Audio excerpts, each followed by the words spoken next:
Hi everyone! So today we are going to talk a little bit about Humankind, which, if you are not aware, is an upcoming Civilization-style game from Amplitude, company behind Endless Space and Endless Legend, and you will immediately see some similarities with Endless Legend. Anyway, I was given an opportunity to play an early alpha build for a few hours, and in this video I'm going to share some of my thoughts and show you how the general game flow works. Now, the gameplay you will see is not actually my gameplay, even though I did get a chance to play for a few hours. It's B-roll provided by Amplitude, just to make that clear. I will also probably be making some comparisons with Civilization games, because let's be real, that's the biggest game Humankind will be competing with. And it's a game I spent a few thousand hours playing, so for me the comparisons are natural. So when you first start playing the game, you will immediately see the first biggest difference between Humankind and Civilization. You do not start with a settler. There is no dedicated settler unit in Humankind. You can start a city with a regular unit, like in here you start with a bunch of tribe units that can fight, and they can also start a city. And to be more precise, you can take a military unit and start an outpost with it, because you do not immediately start a city. You start an outpost, which then you can use either for resource exploitation and attach that territory to your existing city, or you can turn it into a full city, which takes a few turns to complete. This doesn't apply to your first city, mind you. Now, another major difference between Humankind and Civilization games is how actual civilizations work. So in Humankind, unlike Civilization, you do not just pick what civilization you want to play before you start a new game. It works completely differently here. You start as a generic dude when you first start playing the game, and then when you settle your first city, you get to pick your first culture. And these cultures will have bonuses that look more similar to Civilization's unique units, unique buildings, and unique abilities. However, there's still a bit of a twist. You will be able to pick a new culture in every era, and there are 6 eras in the game. The build I had a chance to play only had the first era, but this allows you to really customize what kind of civilization you want to play. On the flip side, however, one of my concerns with this system is that if you are a min-maxer, and maybe if you play on highest difficulty levels, this might lead to one strictly superior way to play a certain stage of the game. For example, when you initially start the game, it might have one clearly superior culture for growth, for example, which is very important early on, which will be the best one to play every single time, if you want to min-max. So, for me, how well this system ends up working will really depend on how well balanced these cultures are going to be, particularly when it comes to min-maxing playstyle. Because in Sid Meier's Civilization games, yes, there are some civilizations that are way stronger than others. However, you can only play one of them at a time. You have to pick one of them, which also means you are giving up all the others because you did not pick them. Now imagine every time you entered a new era, you got to pick a unique unit from that era, anyone that exists in the game. So if you were min-maxing, would you ever pick anything other than the strongest unique units in the game? You would probably only ever pick weaker ones if you had a very specific strategy that utilizes them. But in both Civ 5 and Civ 6, there are unique units that are just so much stronger than literally anything else in the game that you would pick them probably every single time if you had a chance to do that. So that's one of my biggest reservations about this entire system. Obviously, that only really applies if you care about min-maxing your strategy. But still, getting the balance right will be incredibly important, way more important than when you just pick one leader for the entire game. At least that's how I see it. So, moving on, the next major component of the game is obviously city management. And when you first start playing the game or when you watch the footage, city management and city settling will look very familiar to Endless Legend. And there are definitely a lot of similarities. If you play the Endless Legend, then it will definitely feel familiar right away. So, generally speaking, when you initially settle your city, you can claim the yields from the adjacent tiles, and then you can expand that city's reach by building more quarters. And the way quarters work is that they have to be built adjacent either to the city center or to another quarter. They focus on a specific resource type, so farming quarters exploit all food resources in one tile radius, for example, while trade quarters exploit production. So you have to plan how you are going to expand your city. And of course, the culture you pick will also have a major impact on city planning, because it will give you access to a unique quarter, or rather emblematic quarter, as the game calls it, which you get to keep when you progress to the next era and pick a different culture. And the impression I got from a few hours of playing the game is that city specialization will be pretty important, or at least it will be a very viable strategy to specialize a city towards one specific thing. And I like that because in some 4X games you can just spam everything in every single city and make every city good for everything, which gets a little bit boring when literally every city is basically the same. But from the limited gameplay time I got, it doesn't seem like that will be the case in Humankind. Now, another question I had, and I know many of you will, is playing wide versus playing tall. Will both be equally viable, or will the game be more about finding the right balance between the two? And if you don't know what wide and tall means, wide is playing with a very large number of smaller, less advanced cities, and the tall means playing with a very small number of very large and very advanced cities. In some games, one of these approaches is strictly superior, in others you can do both, and in some of them you don't really do either, but they are more about finding the right balance between the two.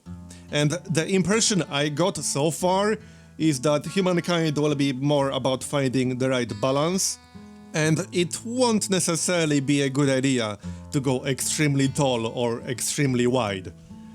This might have been a wrong impression because I played a very early build, but this is the impression I got. There are definitely a few mechanics that limit your ability to just spam a city everywhere. So for example, cities will be far more effective with a governor, and you are limited in how many governors you can have. At the same time, you want to utilize every single governor you can in fact have. So that's just one example. Now, there are certain things that allow you to go slightly taller or slightly wider, most notably civics, and also some cultures will be better for one of these playstyles. However, the impression I got is that it won't really be possible to go extremely tall or extremely wide, to the extent that you could do it in Civilization 5, for example. However, this could end up being completely incorrect because people often come up with really weird and creative strategies. So hey, who knows, maybe it will be totally viable to play with one or two extremely tall cities. That remains to be seen. And since I mentioned civics, that's another very important system in the game. And civics will basically offer you a permanent choice between two different benefits. And they will also put you on an ideology axis. So you can move more towards authoritarian, or you can move more towards liberty. And there will be different benefits to both, and it will also have a function in diplomacy. Now, diplomacy was not in the build I played, however, I asked about it, and this will be something that will affect the diplomacy. So, if you run an authoritarian society, your neighbor who leans more towards liberty might not like you very much. And how much he doesn't like you will depend on how far you are on the scale. because it won't be binary, you won't be either authoritarian or not authoritarian, it will be a scale depending on which civics you picked. Now, as I mentioned earlier, the build I played was a very early build, it was an alpha build, so a lot of systems were not really in yet, most notably religion. There was religion, kind of, but it was nowhere near complete, so I can't really say anything about it. And another big one, which I know a lot of people will be interested in, is tactical combat. It was already present, but not in its final form. The game will, in fact, have tactical combat, which is something Civilization games never had, so I'm really curious to see how well it's going to work in the final game. One thing I can say, and this is something that was already possible to do in the build we played, is that you will be able to switch in and out of combat while it's running. So if you start a major fight, you won't have to focus just on doing that one single fight until it's done. You will be able to switch in and out of that combat, which is a really nice quality of life feature. I liked it a lot. So you can literally manage your cities between giving your units orders in combat, for example. I really like that. Now, diplomacy is another big unknown.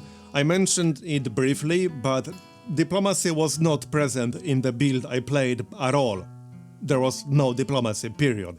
So I know civics and your ideology axis will affect diplomacy because I asked about it, but that part of the game was not in the build I played at all. So diplomacy is one of the big unknowns. We'll just have to wait and see.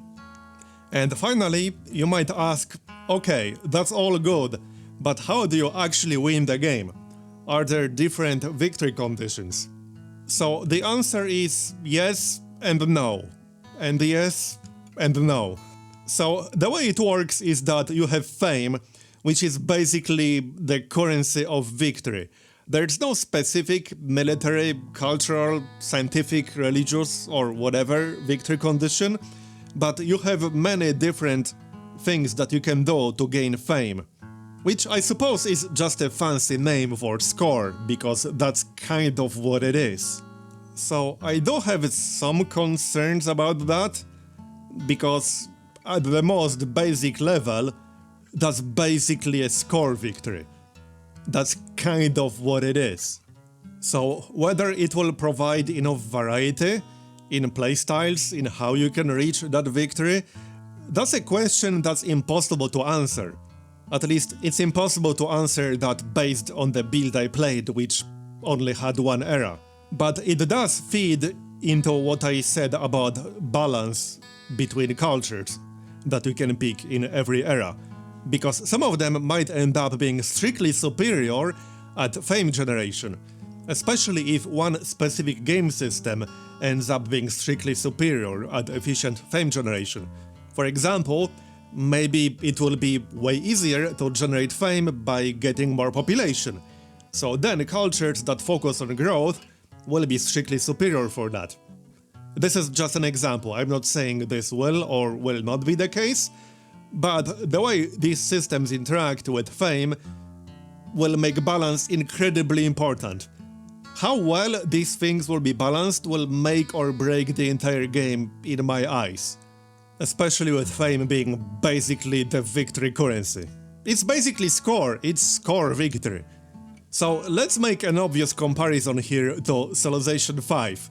If you played a lot of Civilization 5 like I did, then you probably know that score in Civilization 5 was heavily biased towards the civilizations that built a lot of wonders. Wonders were very heavily weighted in the score, so you could see an AI with very high score, but it could be misleading because it was a wonder spammer. Therefore it generated very high score, which didn't necessarily mean it was the most dangerous one, or that it wasn't, it just told you that they built a lot of wonders. But it wasn't really a big deal, because most people never actually got to the point of getting score victory in Civilization games. You got one of the other victory conditions. Scientific, domination, culture, or whatever. but you rarely got to the point of getting a score victory, so it wasn't really that important how balanced score was. But how balanced fame will be incredibly important in Humankind. So it's kind of impossible to comment on that until we see a more final version of the game. I assume you will be able to win by killing everyone else, because that just seems like a natural conclusion. So there's that. You can always do that. At least that's my assumption, that you will be able to do that.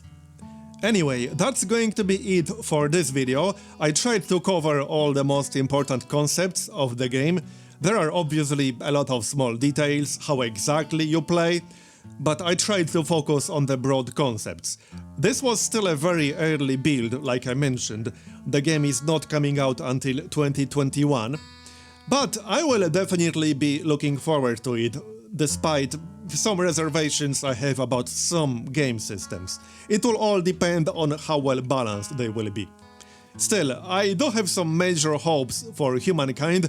It could prove to be a serious competitor for Civilization. And hey, more competition in this space is something we can all benefit from, right? At least that's how I see it.